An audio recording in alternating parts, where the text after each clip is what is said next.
ધારાસભ્ય ગોપાલ ઇટાલિયા ફરી એક વખત ભારતીય જનતા પાર્ટી અને તેમના નેતાઓ છે તેમના પર વરસ્યા છે અને તેમની શૈલીમાં આ ભાજપના નેતાઓને આડે હાથ લીધા છે, કેમ કે સ્થાનિક સ્વરાજની ચૂંટણીનો જંગ છે તે જામી ચૂક્યો છે અને હવે આ ધારાસભ્યએ સુરતમાં ધામા નાખ્યા છે। વૈષ્ણવજન તો તેને કહીએ જે પીડ પરાઈ જાનાને રે। નમસ્કાર, આપ જોઈ રહ્યા છો નવજીવન ન્યૂઝ અને હું છું આપની સાથે તોફિક ગાંચી। ધારાસભ્ય ગોપાલ ઇટાલિયા અવારનવાર ભારતીય જનતા પાર્ટીના નેતાઓને આડે હાથ લેતા હોય છે અને જે પ્રકારે તે નિવેદન આપતા હોય છે તેને લઈને ભાજપના નેતાઓ સમસમી જતા હોય છે। ધારાસભ્ય ગોપાલ ઇટાલિયાએ ભાજપ સાથે ગુંડાગીરી અને દાદાગીરીનો મામલો જોડ્યો હતો અને તેને લઈને પણ સુરતમાં ધમાસાણ મચ્યું છે અને ફરી વખત તેમણે તેમની શૈલીમાં જ નિવેદન આપ્યું છે। એક તો ઘર આંગણે નિહાળ ન હોય, ઘર આંગણે કોલેજ ન હોય, ઠેઠ ઓલા છેડે ભણવા મોકલો, ત્યાં જાય તો દરેક મા બાપને ચિંતા થાય। પોલીસ સ્ટેશનોમાં કોઈ આપણી ફરિયાદ સાંભળવા તૈયાર નથી। અમે ખૂબ વિરોધ કર્યો ડ્રગ્સનો, તો અમારી ઉપર FIR થઈ ડ્રગ્સનો વિરોધ કરવા બદલ। તમે બધાએ પોતાના મનથી વિચારો કે કોણ એવો મા બાપ હોય જે એમ ઈચ્છે કે અમારા છોકરા નશાના રવાડે ચડી જાય।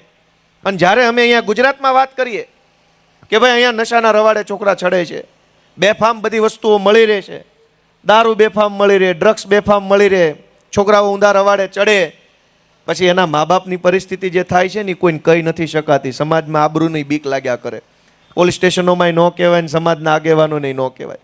આ મારી વાત સાચી છે કે ખોટી છે? તો આવડી મોટી સરકાર કામમાં શું આવે? આટલી મોટી પોલીસ વ્યવસ્થા, આટલું મોટું IB તંત્ર, આટલો મોટો ગૃહ વિભાગ, આટલા કલેક્ટરો, મામલતદારો, TDO, ઝોન ઓફિસો, કરોડો રૂપિયાના પગાર લઈને બેઠેલા સરકારી માણસો કામના હું?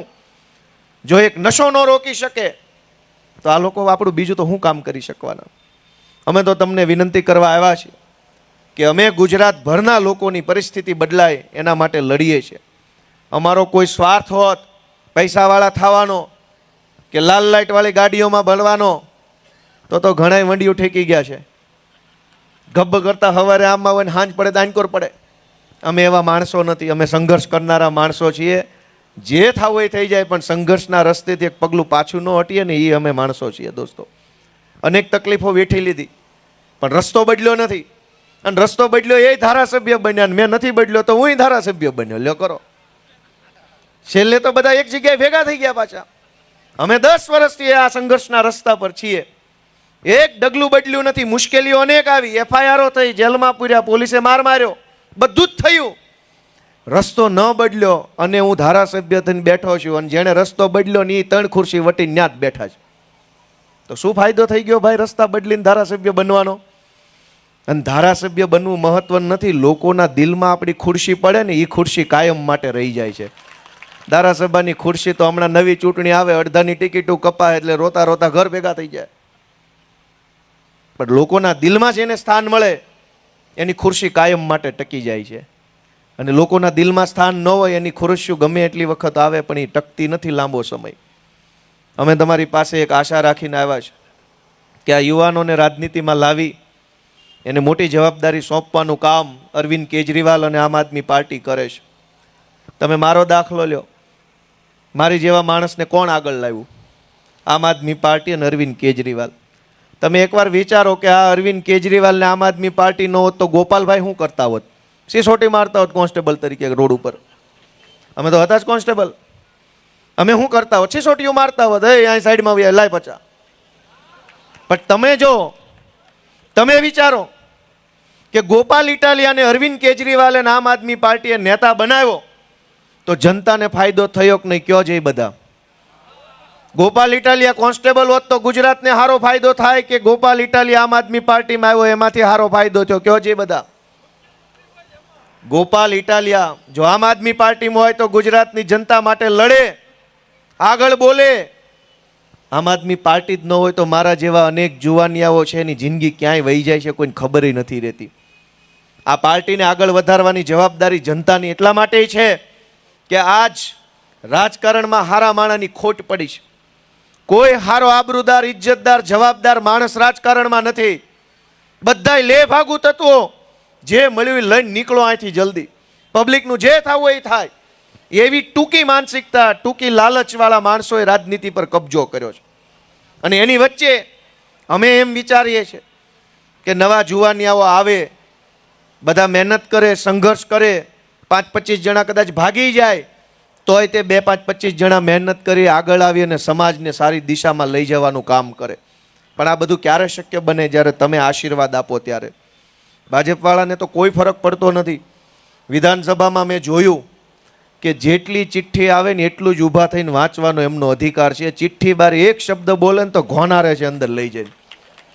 આ હાવ હકીકતની વાત છે. કોઈ પણ માણસ એની પાર્ટીમાં ચિઠ્ઠી બાર બોલી નથી શકતો. મેં નજરે જોયેલી વાત. દરેક ધારાસભ્યોને એક ચિઠ્ઠી પાર્ટીના દંડકની ઓફિસમાંથી આપવામાં આવે કે તમારે આ મુદ્દા પર આટલું જ બોલવાનું છે, ઓલા મુદ્દા પર આટલું જ બોલવાનું છે. અને આ ખેલ પબ્લિકને ખબર નહોતી એટલે મેં વિસાવદરથી બસો ભરીને બધાને રૂબરૂ જોવા લઈ ગયો કે હાલો સર્કસ જોવું હોય તો લઈ જાઓ. મેં બતાવ્યું બધાને અને બધાએ નજરે જોયું આ ચિઠ્ઠીઓનો ખેલ. હવે જે માણસ ચિઠ્ઠી સિવાયનું કાંઈ બોલી ન શકતો હોય એ આપણા બધાનું ભવિષ્ય શું બદલી શકવાનો? એને બદલવો પડે પહેલાં તો. આપણું ભવિષ્ય એવા નેતા થોડા બદલી શકે જે પોતાની જાતથી કાંઈ બોલી ન શકે. અને એ નહીં. અને તમે જોવો આ સરકાર કેવી હાલે છે. વિસાવદરની ચૂંટણીમાં અનેક ભાજપના મોટા ગદાવર નેતાઓ આવ્યા અને ન્યા આવીને ગામડે એમ કહેતા હતા ગોપાલભાઈને મત ન દેતા, કાંઈ પણ તકલીફ હોય તો મારી જવાબદારી, મને કહેજો, મારી જવાબદારી, એમ કહેતા હતા. ચૂંટણી પછી ને એ પછી મંત્રી જ નથી. હવે કોની જવાબદારી?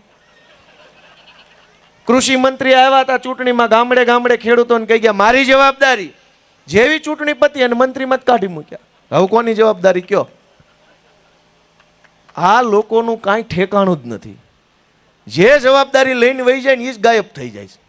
તમે કહેવા કોને જાઓ? અને આ પરિસ્થિતિની અંદર ગુજરાતના સામાન્ય માણસનું જીવવું બહુ મુશ્કેલ થઈ ગયું છે. આજ કેમ બે છેડા ભેગા થાય છે એ બધાય જાણે છે. નથી કાંઈ એટલું બધું કાંઈ કોઈ કમાઈ લેતું અને સતત એક મુશ્કેલી વચ્ચે જીવવાનું છે.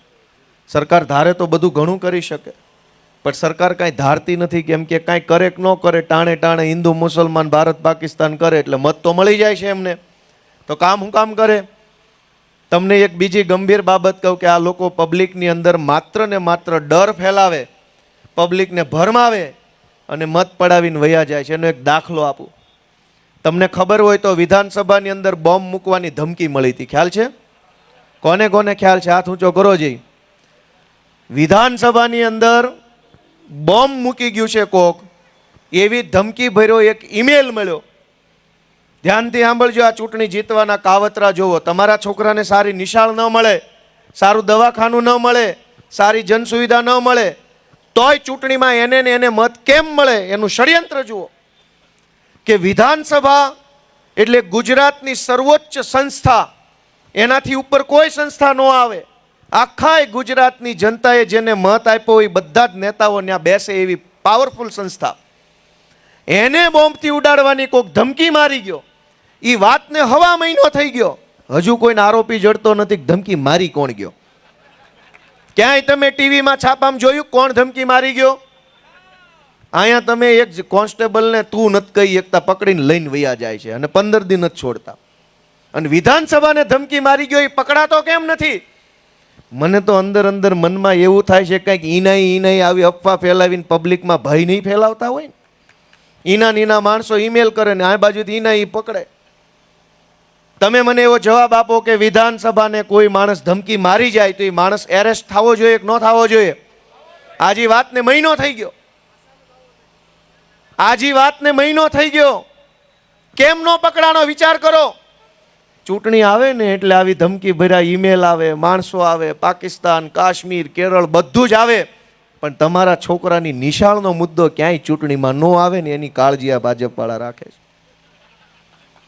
તમે વિચાર કરો કે દોસ્તો આ રાજનીતિ બદલવા માટેની અમારી લડાઈ છે અને એમાં તમારા આશીર્વાદ વગર શક્ય નહીં બને. કતારગામમાં ઊભો રહ્યો, મને મત ન દીધા તો હું હારી ગયો, પણ હિંમત ન હાર્યો અને ગુજરાતની જનતા માટે સતત લડતો રહ્યો તો એનું પરિણામ પાછું વિસાવદરના અમારા આગેવાનોએ આપ્યું. હું તમને એટલી જ વિનંતી કરું છું કે તમે કદાચ મત નહીં દો તો બહુ તો શું થાય, અમે હારી જાવ. પણ અમે હારી જાવું તો જનતાનો મુદ્દો કોણ ઉઠાવશે એક વખત વિચાર કરો. બીજેપી સાંભળવા તૈયાર નથી કોઈ મુદ્દો, ત્યાં કોઈ વાત નથી રજૂ કરી શકાતી. અને તમે જુઓ કે આ સુરતનું એ તો એમ કે છે કે ભાઈ આ બહુ બધી દેશભક્તોની પાર્ટી છે અને દેશ સેવા કરવા માટે બધા ભાજપમાં જોડાણા છે. પણ સુરત કોર્પોરેશનના ઉમેદવારોનું લિસ્ટ રાતે 12 વાગે બહાર પાડ્યું. દિવસે જો બહાર પાડ્યું હોત ને તો બધાય દેશભક્તો એકાબીજાના જભા ફાડીને દેશભક્તિ બતાવે. એટલે રાતના અંધારામ લિસ્ટ બહાર પાડ્યું. હું કામ? દિવસે નકર દેશભક્તિ બધી બહાર આવી જાત વિડીયો સામે. કેમ કે દેશની સેવા કરવા હાટું ત્યાં હરીફાઈ લાગી છે, તું નહીં હું કરીશ સેવા. અને ધોકા ઉડે એવો માહોલ છે દેશભક્તિ માટે. કેટલા દેશભક્તો છે આપણે જાણીએ, દેશભક્તો નથી, ટેન્ડર ભક્તો છે, કોન્ટ્રાક્ટ ભક્તો છે, કટકી ભક્તો છે, લાંચ ભક્તો છે, દલાલી ભક્તો છે. કોઈ દેશભક્તો નથી. દેશભક્ત અહીંયા બેઠેલા એક એક માણસ દેશભક્ત છે જે પરસેવો પાડીને કમાય છે ને દેશની સરકારને ટેક્સ આપે છે. અહીંયા દેશભક્તો બેઠા છે. અહીં કોઈ કટકી નથી કરતું. દેશભક્તો તો આ બેઠા અહીંયા. ત્યાં બધા કટકી ભક્તો છે. રાતના કાળા અંધારામાં 12 વાગે લિસ્ટ બહાર આવ્યું. દિવસે આવ્યું હોત ને તો કમલમમાં જે ધોકા ઉડે જ નહીં, આખી ગુજરાતની જનતા મોજથી જોવે, દિલ ખુશ થઈ જાય ને એવા ધોકા ઉડે એમ હતા. એને ખબર હતી કે એકેય દેશભક્ત નથી, કરું બાજો છે, આમાં એકનો વારો આવશે ને 4નો નહીં આવે ને તો મારવાના જ બે ચારેય ભેગા થઈને. મિત્રો હું તો તમને એટલું કહેવા આવ્યો છું કે સહેજ આપણો આત્મા જગાડીએ. અને વિસાવદર વાળી થયા પછી તો લગભગ આખા ગુજરાતનો આત્મા જાગી ચૂક્યો. તમે જ્યાં જાઓ ને એક જ વાત છે કે વિસાવદર વાળી જ કરવાની થાય છે. આ પ્રકારના સમાચાર માટે નવજીવન ન્યૂઝની આ ચેનલ સાથે જોડાયેલા રહો. નમસ્કાર.